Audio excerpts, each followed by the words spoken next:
Yo, what's up guys? Kamusta? So, kakarating lang natin dito sa Lake Tabeo. So, magka-camping tayo. Ngayon, nakasakyan tayo. Hindi tayo nakamotor. So, first time natin magka-camping. So, nakakita na kami ng spot. Siguro mag-pitching na kami. So, dalawa lang kami ng girlfriend ko.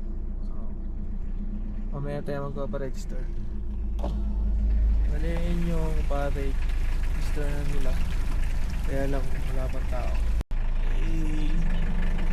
Okay ka muna. Wala pa kaming tulog. So, ang ganda. Namigagad. So, yun yung lake.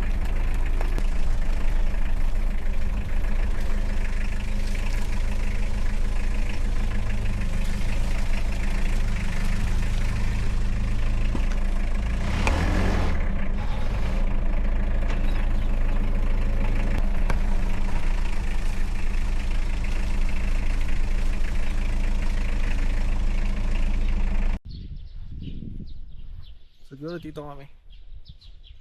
Ayan. So guys, first time lang namin to, kaya yung mga gamit namin ano lang, hindi high class. Puro Shopee lang, pero pinili naman natin yung mga may matitinong review. Tapos yung camping o yung tent namin is pang 2 tao lang talaga. Pero sa Decathlon ko naman nabili yun, kaya matibay siguro. Kasi iba po yung canopy, ano lang, Shopee lang, pero maganda naman yung review. So as in, first time lang namin talaga magkaganto. Di ba gusto niya magtali-tali ng canopy, pero search naman. Ayan guys, ito na yung position na tutayo namin. Nakita yung bundok. So, ito lang yung CR.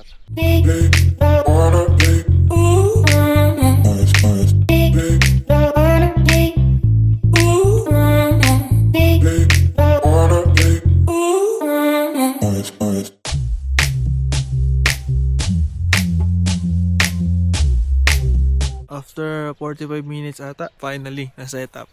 Grabe sa 45 minutes.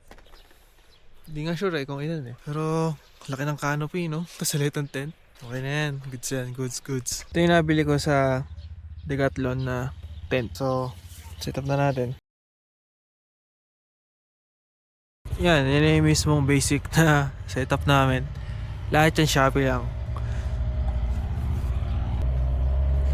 Tapos bumili ko na ito. Para lang ding dagdag phone sa loob.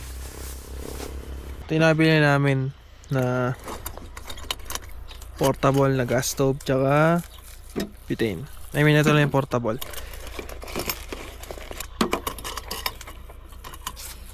Ito brown. Sikat lang na ganito. Ito pala.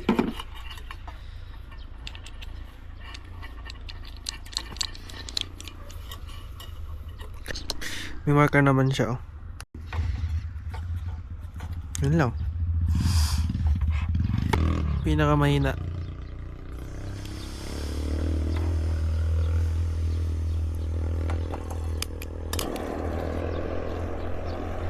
Ayan, may sindi na yan.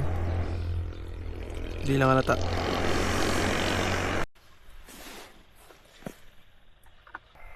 So, good lang yung naging setup kasi nandun yung araw, kaya hindi masyadong mainit.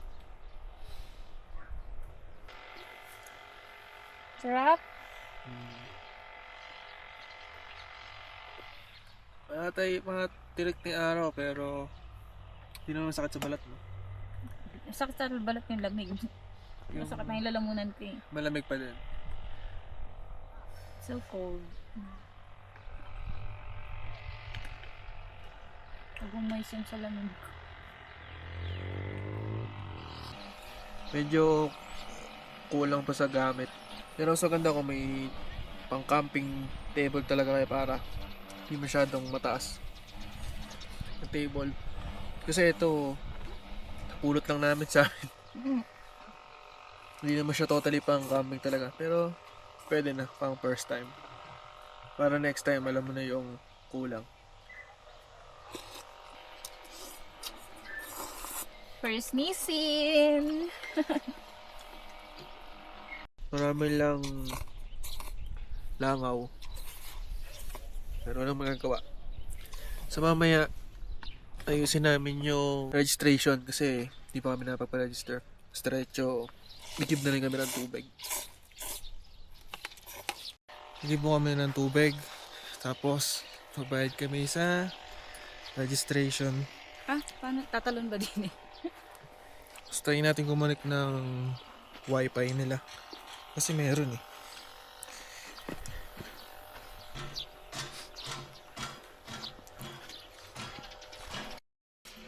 Ito yung CR nila.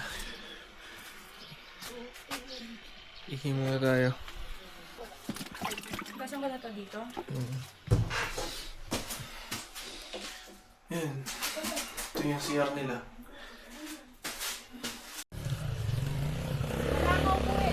Ito yung view kanina. Siya, doon kami unang pumunta. Ito. Ito yung una naming sinilip.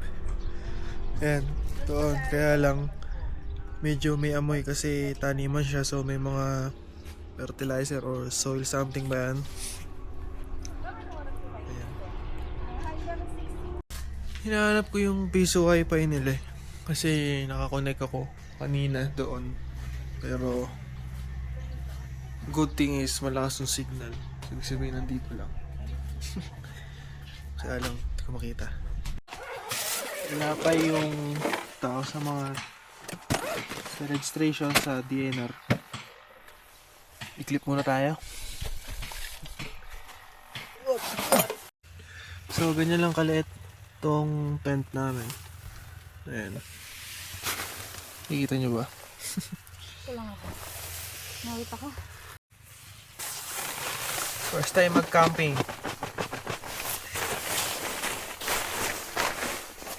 Ganito pala siya i-emplate.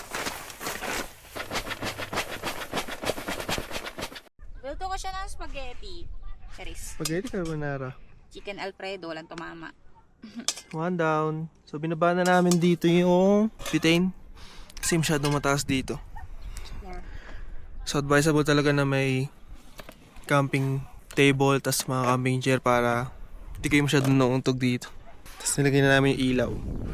Ilaw-ilawan. Bale dalawa yung camping area. Ito. Tsaka ito. Pero dito kami nagbayad ng registration fee, environmental, barangay fee. Pero yung camping fee dito. So dito kami pwede mag-CR. Kasi dito yung entrance namin. So if ever pupunta kayo dito, pag bumaba kayo dito, so yan, sa may parang box na yan, dito kayo. So, dito yung CR. Tapos may piso wifi sila. And may Starlink din na may voucher pero ako baka piso wifi lang kasi minutes lang na minute ko. So yung camping fee na nabayaran namin dito para mapag-overnight is 500 para sa one night. So magtatagtag pa kami ng extra 300 if ever mag 2 nights kami dito. Yun lang, pero dito hindi ko alam yung parking rate nila tsaka parking fee. Kasi dito tayo bayad. So sobrang dami ng langaw.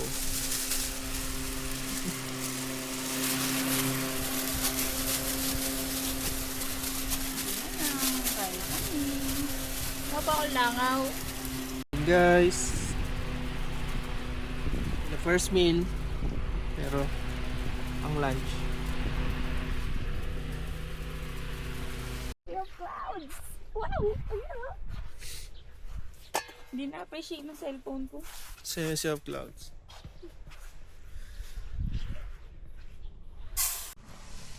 Malamig naman eh.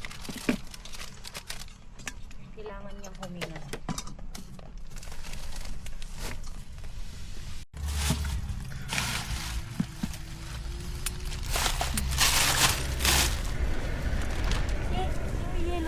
sa bahay niya, babe.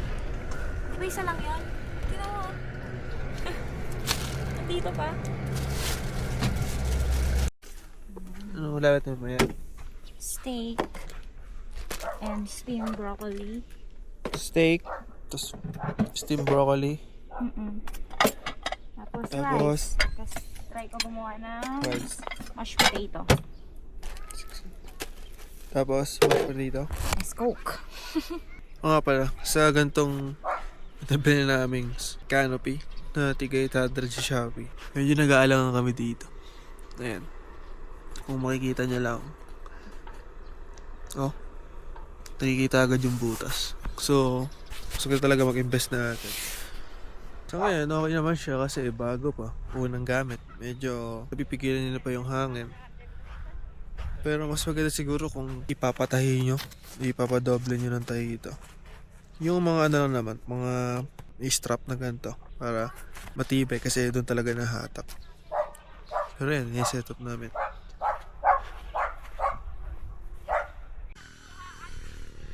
So guys, tara, palipod tayo ng drone. Tingnan natin kung ano yung tsura. Itong campsite. Since may fog na yun.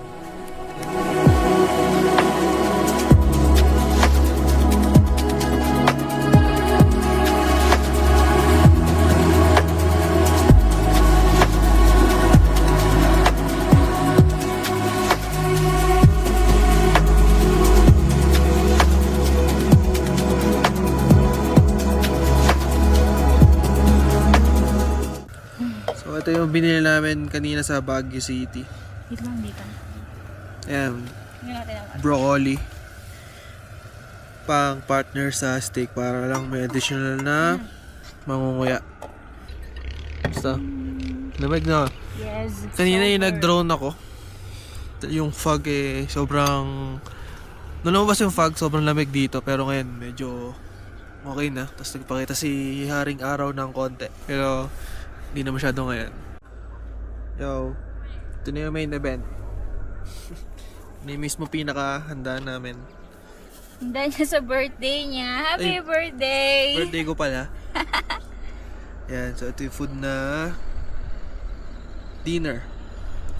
Maaga na kami kakain para mamaya pag mga gabi if ever umulan man, hindi na kami mahaselan. Ano na lang. Chichara-chiria, ganun. Muna natin isang steak, ha? Practice muna. Practice.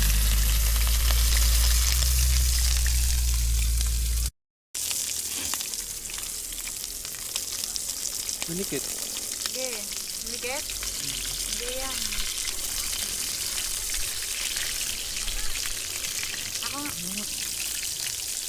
Let's go guys. Kain. And steak. Tsaka cake. Thanks po.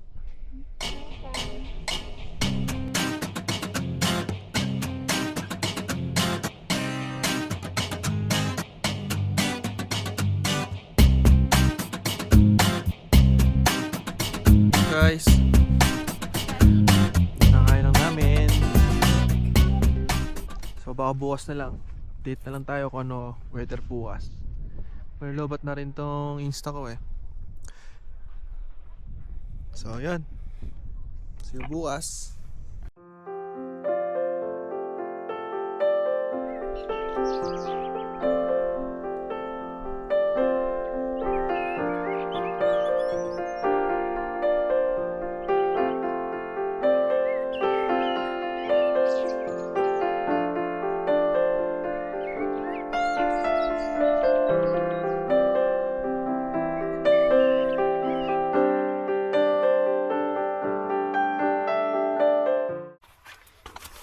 Tapos narito ulit.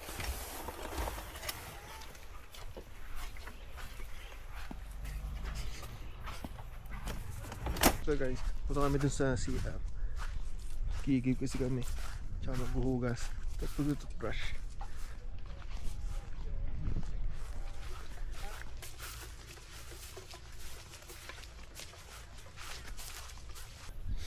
If ever pala gusto nyo dito mag-park, medyo sa harap. Doon kayo dadaan. maturo.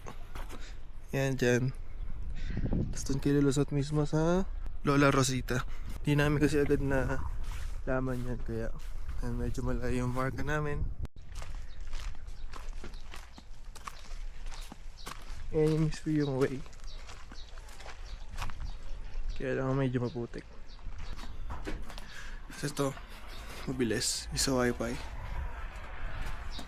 As kasi nga. As ito siya ngayon.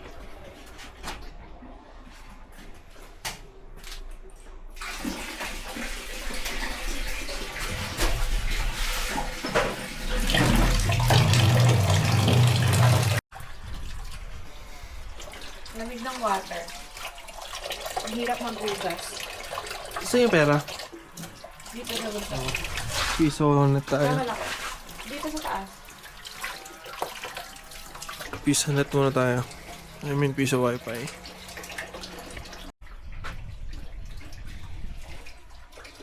Woods.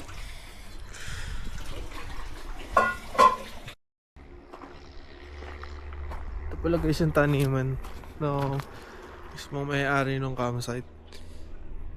Kahapon inoperan kami bigyan ng libreng repolyo para sa dagdag sa kakainin kasi sa sobrang mura daw ng repolyo dito pinamimigay na lang. Pero kami mag-order na lang kami kasi ang kilo is 3 pesos lang. So mag-uwi na lang kami sa amin. Bilan lang kami yan kahit mga 50 pesos na worth. Tinanong namin kung may broccoli, sabi wala po kasi yun daw yung bagong anin nila. Yung repolyo. Tapos yung broccoli tatanim pa lang daw. So sayang. Yun sa ano yung nabili natin. So ito yung sinasabi ko na dapat kung gusto nyo dito. Ayan. Tapos dito tuloy sa mismong may box na yan. Tapos dito kayo lalabas. Tapos pwede dyan. Magaganda lang is malapit sa siya. Tapos bilis yung wifi. Goods na goods. Yan ang late namin nalaman kasi dumating kami dito alas 5. So hindi namin alam kung pwede na ba mag-pitch or ano. Sayang. Pero may space pa naman. No? Kaya lang, hirap pag-ilipat nung canopy namin kaya tiyagaan na lang babalik-balik. May nakasabayan pala kaming mga talagang ang activity lang na pinunta dito is yung hiking. Ayan sila. Doon sila mismo sa tabi ng registration. So kaninang alas 3 na umaga nagising ako dahil medyo maingay-ingay sila. So umakit sila dito. Siguro ito yung hinike nila yung mismong bundok Tabeyo. So ngayon pauwi na sila at naka-joiner sila. So doon sila nag-tent. Tas yung food nakita ko is naka parang buffet style na talagang pang joiner. Salo-salo ganun. Ayun, yun lang isa sa activity dito sa Lake Tabeyo. Yung akit ng bundok, yung may hiking. Tapos doon may view ng spot kaya lang napakalayo. Tinatabid kami puntahan. Kasi ito mismong lake. Good sana puntahan kaya lang makakahingal. Hirap na hirap ako huminga dito. Dahil malipis yung hangin. Perfect na pala kami. So bago kami yung plano. Since pababa naman kami ng Baguio talaga. Baka doon kami maghanap ng isa pang overnight. Kaya lang, para lang ma-explore. Mayaman daw eh. Mayaman sa utang. Pero malalaan na namin kung ano kakalabasan. Kape muna tayo guys bago pag-isipan. Saan tayo? Susunod.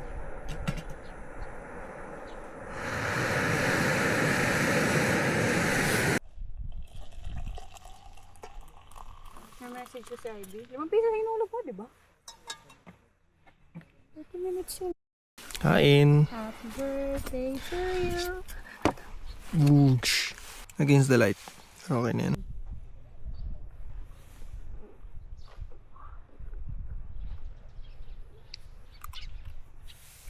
May pang call ka ba? Wala na. Pwede ba ito? Ang aga cake?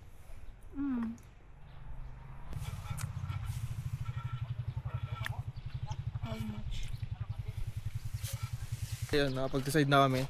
Mag-DIY lang kami sa paghanap ng accommodation sa Baguio. So kung wala, edi sasakyan matulog. Ito, magiligpit na pala kami. Tapos, may ligo na lang doon. Tapos picture, then sibat na.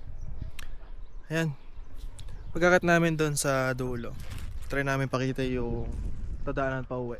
Kasi yung dadaanan papunta, sobrang dilim kaya wala din makikita. Tara, Let's go! pit na. Tignan nyo naman yung langaw oh. Pero di na namin pinansin. Kasi taga dito sila, kami dayo lang. Kaya wala akong magagawa. Guys, okay na. Back to zero na ulit itong lugar. Malinis na ulit. Ito, kakaligo lang namin. So punta tayo doon sa puno. Yung doon yung sikat na katambayan dito. Picture lang tapos na tayo then baba na ulit pa Baguio. Wala pa kaming accommodation doon. Doon lang kami hanap. Siguro naman mayroon kahit hindi na kami nag-advance book. Monday ba ngayon? Sunday pa Ay, lang? Sunday. Oo nga, pero pa-Monday na kasi. Nalalaan. Wala naman din tayong pasok bukas. Dito pala, mayroon kanina ding umaga na mga nagpre-prepare ng mga hikers. Hindi ko nga lang alam kung saan yung pinupuntahan nila dito. Pero isa dito, tsaka doon sa tinuro ko kanina. Ayun. Mainit yung araw pero malamig yung klima. Kaya ito suot natin. Sobrang laki ng farm no.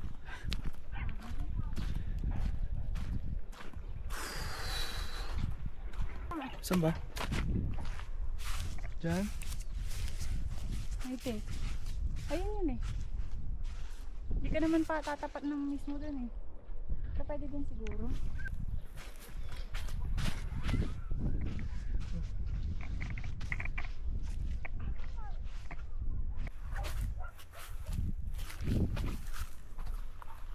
Muna tayo saglit.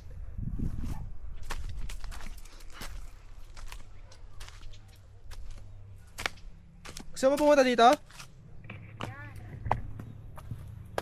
Pwede ba ako dyan? Kaya ko?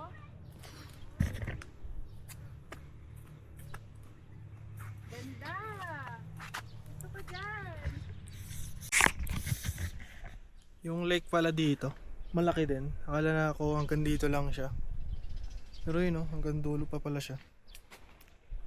So, mas malaki yung nakita dito sa likod kaysa dito sa harap. Ang maganda siguro kung hanggang dito eh may tubig siya para maganda tignan. Kaya lang mainit daw eh. Diyan ka Kaya, lang. Ganda dyan. kaya tuyot. Huh? So, yun lang guys. Dito na namin tatapusin itong video. Bali magki-clip na lang kami sa pag-stay namin sa Baguio kung matutuloy man. Yan lang. Bye.